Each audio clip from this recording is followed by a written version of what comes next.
Hello friends, আমি Sneha tasty ট্রাভেলের নতুন একটা ভিডিও নিয়ে আবার তোমাদের সকলের কাছে চলে এসেছি।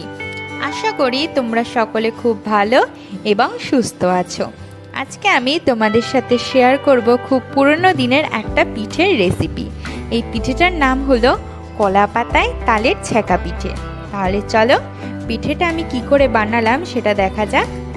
পিঠেটা বানাতে কিন্তু আমার বেশি কিছু উপকরণ লাগবে না, একদম কম উপকরণেই তোমাদের বানিয়ে দেখাবো। পিঠেটা বানানোর জন্য লাগবে আমার তালের মাড়, চিনি, সুজি, ময়দা, চালের গুঁড়ো এবং কলার পাতা। একটা পাত্রে গরম জল করে নিয়ে কলার পাতাগুলোকে এপিট ওপিট দুপিট ভালো করে ধুয়ে পরিষ্কার করে নেব। কলার পাতাগুলো কিন্তু এইভাবে গরম জলের মধ্যে দিলে পরিষ্কারও হয়ে যায়, তার সাথে সাথে কলার পাতাগুলো নরমও হয়ে যায়। আর এই পিঠেটা বানানোর জন্য অবশ্যই কলার পাতাগুলোকে নরম হওয়া দরকার, না হলে পিঠেটা বানানো সম্ভব হবে না।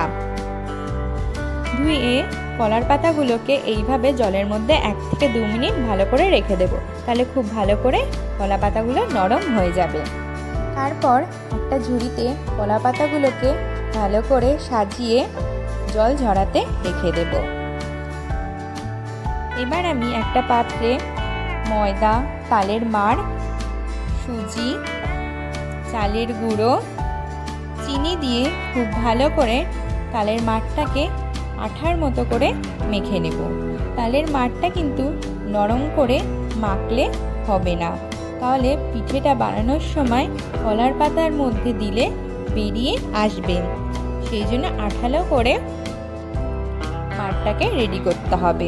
এবার পিঠেটা বানানো দেখা যাক। কলার পাতার ওপর সামান্য সাদা তেল মাখিয়ে নেব। তারপর যে মাড়টা আমি রেডি করে রেখেছিলাম সেটা কলার পাতার একটা সাইডে দিয়ে ভালো করে হাত দিয়ে চারিদিকে ছড়িয়ে দেব। আর কলার পাতার আর একটা সাইড সেই মাড়টার ওপরে দিয়ে হালতোভাবে সেই মাড়ের ওপরে লাগিয়ে দেব।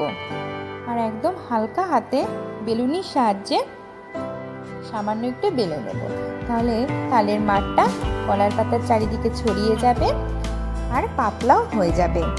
ঠিক এইভাবে আমি সমস্ত পিঠেগুলোকে রেডি করে নিয়েছি। এবার চলো দেখে নাও কিভাবে আমি এই পাতাগুলোকে ভেজেছি। পাতাগুলোকে ভাজার জন্য কিন্তু আমার তেল লাগবে না। এর জন্য একটা কড়াই বা তাওয়া ভালো করে গরম করে নিতে হবে। তারপর সেই গরম তাওয়ার ওপরে বা কড়াইয়ের ওপরে কলা পাতাগুলোকে ছড়িয়ে দিতে হবে। এর মধ্যে কিন্তু বেশি পরিমাণে কলার পাতা দেবে না, অল্প অল্প করেই কলার পাতা দেবে, যে কটা ধরবে সেরকমভাবে।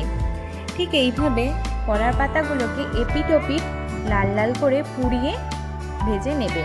যত ভালো করে কলার পাতাগুলো পুড়বে তত পিঠেটা ভালো হবে আর খেতেও খুব ভালো হবে।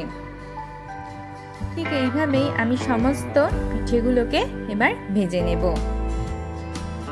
পিঠেগুলো দেখবে যখন রেডি হয়ে যাবে তখন কলার পাতা খুব সহজে সেই মাড়ের গায়ের থেকে উঠে আসবে, তখনই বুঝতে পারবে যে তোমাদের পিঠে রেডি হয়ে গেছে। তাহলে ভিডিওটা কেমন লাগলো আমাকে অবশ্যই জানিও, আর যদি ভালো লাগে তাহলে একটা কমেন্ট আর লাইক করে দিও, আর আমার চ্যানেলটাকে সাবস্ক্রাইব করে আমার পাশে থেকো।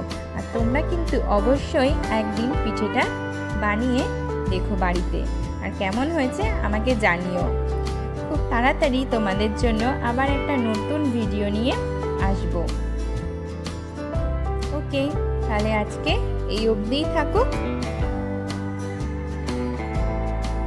Bye bye.